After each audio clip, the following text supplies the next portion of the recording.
오늘 주요 뉴스부터 정리하죠. 미디어스의 김민아 기자 어서 오십시오. 안녕하세요. 오늘 포털사이트 검색어에 이영훈 판사 하루 종일 오르내리는데 왜 그런 거예요? 오늘 교통방송 라디오에 더불어민주당 안민석 의원이 나와서 지금 이재용 삼성전자 부회장의 담당 판사가 최순실 씨 후견인의 사위다 이런 주장을 해서 이제 그렇게 된 것 같은데요. 예. 이 사람이 이제 이영훈 부장판사인데 이 사람이 장인이 이제 과거 독일 한인회장을 했고 이 독일 현지에 있는 그 교민들에게 최순실 씨를 소개시켜 주면서 뭐 잘 도와달라 이렇게 얘기한 일이 있다라는 얘기를 하는 겁니다. 예.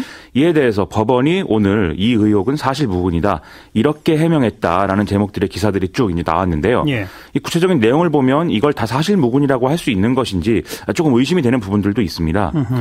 이영훈 부장판사의 장인인 임모 박사는 이 독일 한인회장을 하다가 1975년에 귀국을 해서 정수장학회에서 3, 4년 정도 이사로 재직했다고 하거든요. 11.6 이후에는 물러났다고 하고요. 예. 정수장학회 재직 당시에 최태민 씨를 만난 일이 있고 또 박정희 대통령 사망 전에 최순실 씨가 독일에 갈 때 지인에게 소개를 해준 일도 있다 이렇게 인정을 했다는 겁니다. 예. 법원 예규상 이 장인의 연고관계 이런 문제들이 재판 재배당의 사유는 안 되기 때문에 이게 이제 이재용 부회장 사건은 이영훈 판사가 계속 막기로 했다는 게 법원 설명인데 이 때문에 계속 이제 그 포털 사이트 얘기 나오는 것이죠. 법원의 해명에 의해도 아무튼 70년대에는 뭐 연관이 있었다 이건 인정이 일단 된 거군요. 그렇습니다. 근데 최근에 왜 법원 개혁 둘러싼 인사 논란이 있었잖아요. 여기도 이영훈 부장판사 이름이 거론된다고요? 그렇습니다. 이거 뭐 더불어민주당 박범계 의원 등등도 이제 다 문제 제기를 하고 있는 내용인데요. 지금 대법원이 사법개혁의 방향에 대해서 여론조사를 했던 한 연구회를 인사조치 등을 동원해서 이제 압박했다 이런 보도가 나왔었는데요. 이때 법원 내부 전산망에 연구회에 2개 이상 가입한 사람에 대해서 1개만 남기고 강제 탈퇴시키겠다. 이 판사들을 대상으로 이런 공지가 이제 올라왔었습니다. 예. 근데 이 공지를 올린 사람이 당시 대법원 전산정보국장이었는데 이게 이제 이영훈 부장판사다. 이런 얘기인 거죠. 그러면 법원이 일부러 이영훈 부장판사한테 이재용 부회장 사건을 맡겼다. 이런 겁니까? 그건 아닌 겁니까? 이제 뭐 오늘 안민석 의원의 얘기는 그러진 않았을 것이다. 이게 공정한 어떤 절차를 거치어서 배당이 된 것으로 생각한다. 이렇게 얘기를 하고 있습니다. 예. 다만 이제 네티즌들이 좀 신경이 쓰인다라고 지적하고 있는 부분들은요. 오마이뉴스 보도 이런 것들에 보면은 나오는데 애초에 이재용 부회장 사건 이게 이제 그 이재용 부회장 구속영장을 기각했던 조의원 판사에게 추천 배당됐었다는 거죠. 예. 그런데 조의원 판사는 자기가 영장을 기각한 사건이기 때문에 이 사건을 이 판사를 맡는 것은 적절치 않다 해서 재배당을 요구했다는 겁니다. 그 이후에 서울중앙지법 형사합의부 재판장들이 모여서 합의배당을 이제 실시하는데 여기서 이제 배당이 된 게 이영훈 부장판사였다는 거죠. 예. 결국에 추첨이 아니라 합의배당의 사항이었기 때문에 이게 좀 찜찜한 구석은 있다. 네티즌들은 이렇게 보고 있는 모양입니다. 최초에는 추첨으로 배당을 했다가 영장 발부 안 한 판사기 때문에 재배당을 하는데 그건 추첨이 또 아니었다. 그렇죠. 아무튼 더 좀 지켜봅시다. 박근혜 전 대통령의 자택에 있는 집기들을 최순실 씨가 임의로 처분했다. 이런 보도가 얼마 전에 있었지 않습니까? 그렇습니다. 여기에 대해서 최순실 씨 측 변호인이 입장을 밝혔네요. 그렇습니다. 이 며칠 전에 한국일보가 이제 보도를 하기를 탄핵된 박근혜 전 대통령이 이제 청와대에서 나가려고 하다 보니까 삼성동 자택에 있던 집기를 없다는 사실을 이제 알게 됐다. 알고 보니 최순실 씨가 임의로 이 조카인 장시호 씨의 임시 거처로 이걸 다 옮겨놨더라. 이런 얘기였거든요. 예. 오늘 최순실 씨 변호인인 이경재 변호사가 이에 대해서 해명을 했습니다. 박근혜 전 대통령이 청와대에 들어가기 전에 이 삼성동 자택에 있는 집기들이 많이 낡아서 이건 좀 적절한 시기에 처분해 달라라고 미리 최순실 씨에게 얘기를 해서 그걸 이제 그 근거로 정리를 한 것이다. 함부로 이제 자의로 편의적으로 정리한 것은 아니다라는 얘기인 거죠. 예. 하지만 이 해명 역시 박근혜 전 대통령과 최순실 씨의 어떤 긴밀한 관계, 이 사적으로도 긴밀한 관계다. 이런 점들을 드러내는 것이면은 변함이 없는 거다. 이런 적들이 같이 나오고 있습니다. 예. 아울러서 매일경제 보도를 좀 같이 봐야 될 필요도 있는데요. 매일경제는 최순실 씨가 사용하던 다이어리를 입수해서 거기에 이제 들어있는 메모 등등을 이제 갖고 보도를 했거든요. 근데 이 메모를 보면은 최순실 씨가 오래전부터 이 삼성동 박근혜 전 대통령의 자택을 상시적으로 관리해왔다. 이렇게 볼 수 있는 정황들이 드러나 있습니다. 예. 가습기를 수리하는 얘기, 그리고 화장실의 전기 설비를 점검한다. 그리고 침대와 의자를 교체한다. 이런 내용들이 이제 들어있다는 것이죠. 예. 근데 요즘은 그 역할을 이영선 행정관 등이 하는 모양이에요. 오늘 거기 삼성동 자택에 갔죠? 그렇습니다. 오늘 오후 1시쯤에 정장 차림의 다른 남성 3명하고 이영선 행정관이 박근혜 전 대통령 자택에 들어가는 모습이 언론에 포착이 됐는데요. 약 1시간 30분 정도 있다가 다시 나왔다고 하는데 기자들이 여러 가지 질문을 했지만 일절 답을 하지 않았다고 합니다. 예. 언론 보도를 보면은 이 이영선 행정관하고 그다음에 헬스 트레이너 출신인 윤전추 행정관이 집안 관리 그리고 수행 업무 이런 거 등등을 이제 맡고 있다고 하는데요. 여전히 이제 청와대 행정관의 지위를 갖고 있는데 이런 업무를 하는 건 문제 아니냐 이런 지적이 있는 게 또 사실입니다. 그렇죠. 이런 지적에 대해서는 일단 윤전추 행정관은 현재 연가를 낸 상태고 곧 사표를 낼 예정이다. 이런 얘기가 언론을 통해 나오고 있고요. 이영선 행정관의 경우에는 이제 표면적으로 지금 경호인력 관리 업무를 하는 걸로 돼 있는데 예. 이 부분은 탄핵을 당한 대통령이라고 하더라도 법에 이제 그런 거를 제공해주게 돼 있기 때문에 크게 문제 삼을 건 아니지 않느냐 이런 얘기가 있는 것도 사실인데 결국 다 이 사건의 관련자들 아니겠습니까? 그렇죠. 한 집에 모여서 이러고 있는 게 뭐 부적절한 것은 뭐 여전히 피해갈 수 없는 사실인 것 같습니다. 네. 그리고 강남구청장이 그 박근혜 전 대통령한테 화환을 보냈다 그래서 논란이 됐었잖아요. 그렇습니다. 이게 지금 선관위가 위법한 문제가 있는지 조사에 나섰다고요? 그렇습니다. 뉴스원이 보도를 했는데요. 공직선거법을 보면은 선출직 공직자 또는 그 배우자가 선거구 주민이나 이 단체에 기부하는 거 이걸 금지하고 있습니다. 여기에는 결혼식 규례를 서는 것과 화환을 보내는 것도 다 포함이 된다는 것이죠. 네. 또 선거구 주민뿐만 아니라 이 선거구민과 연고가 있는 사람에게 또 이런 거를 하는 것도 기부행위로 볼 수 있다. 이 법에 다 이렇게 돼 있거든요. 예. 문제는 말씀하신 대로 신현희 강남구청장이 지난 14일에 박근혜 전 대통령 자택으로 커다란 화환을 보냈다. 이런 얘기 나온다는 겁니다. 네. 신현희 구청장은 이제 그 박근혜 전 대통령이 복귀하는 날에 이 자택 주변에서 지지자들과 함께 대통령을 기다리는 그런 박근혜 전 대통령을 기다리는 그런 모습이 또 카메라에 비치기도 했는데요. 예. 신현희 구청장 측은 이걸 인간적으로 강남구의 이제 구민이니까 이 전 대통령이 왔으니까 인간적 측면에서 보낸 거다. 이렇게 해명을 했다고 하는데요. 만약에 공직선거법 위반으로 재판을 받고 이렇게 좀 벌금 100만 원 이상의 이제 판결이 나오게 되면 직을 상실하게 될 만큼 중대한 문제거든요. 네. 그래서 이건 좀 선관위가 철저히 조사를 해야 될 그런 문제인 걸로 보입니다. 또 청와대가 이 국정농단 의혹이 불거진 작년 가을 이후에 파쇄기를 구입했다. 그러니까 이거 증거인멸에 나선 거 아니냐 이런 주장도 있는데 이건 또 어떻게 된 논란입니까?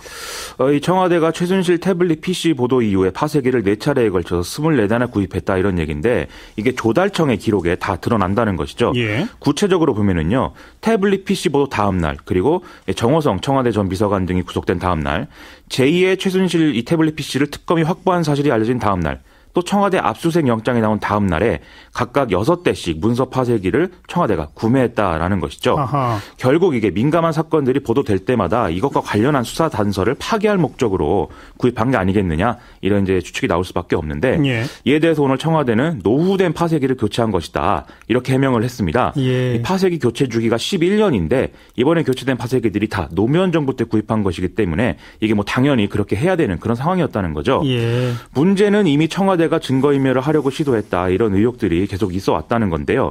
휴대전화를 전자레인지에 돌리라거나 이런 내용들이 적혀 있는 그런 괴문서가 나온 일도 있지 않습니까? 네네. 실제로 또 안종범 전 수석에게 증거인멸 혐의가 지금 적용되는 상태고요. 그렇기 때문에 이런 의혹이 나오는 건 당연한 일인 것 같습니다. 의혹은 의혹인데 이 노후 파쇄기 교체인지는 서류 보면 금방 알거든요. 그렇습니다. 이거 확인이 금방 되겠네요. 그렇습니다.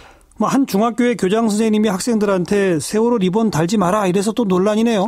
그렇습니다. 부산에 있는 부산 동구 경남여자중학교의 이 교장이 지난 14일에 학생들이 등교하는 이런 현장에서 세월호 참사 추모를 상징하는 노란색 배지 그리고 리본을 단 학생들에게 이건 학교 밖에서 달아라 이렇게 얘기를 했다는 겁니다.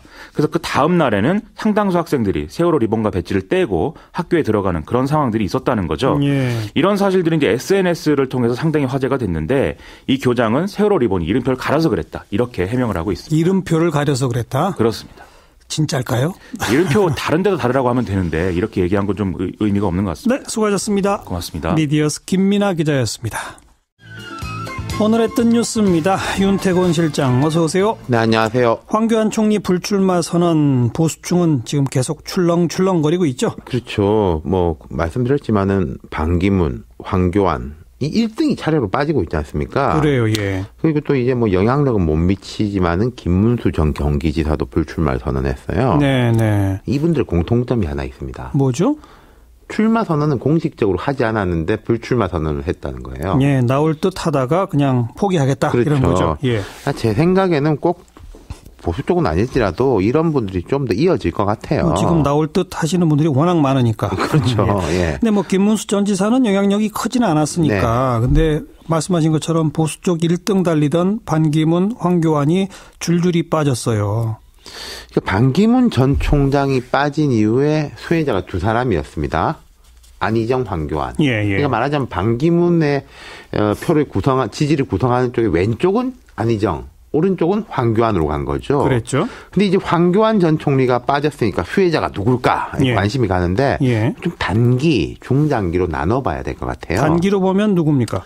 지금 보면은 이제 여론조사들 쭉 나오고 있는데 홍준표, 유승민, 안철수, 안희정 조금 골고루 수혜를 잇고 있습니다. 보수에서부터 좀 중도에 걸쳐가지고. 예. 근데 그 중에서도 수혜 폭이 큰 사람은 홍준표 지사. 아무래도 황교안 총리 자체가 보수로의 상징이니까 역시 가장 보수적인 홍준표 지사 쪽으로 많이 가는 거죠. 그렇죠. 예. 홍 지사가 이제 계속 이런 스탠스를 걸을지 모르겠는데, 박근혜 대통령이 크게 잘못한 게 없다.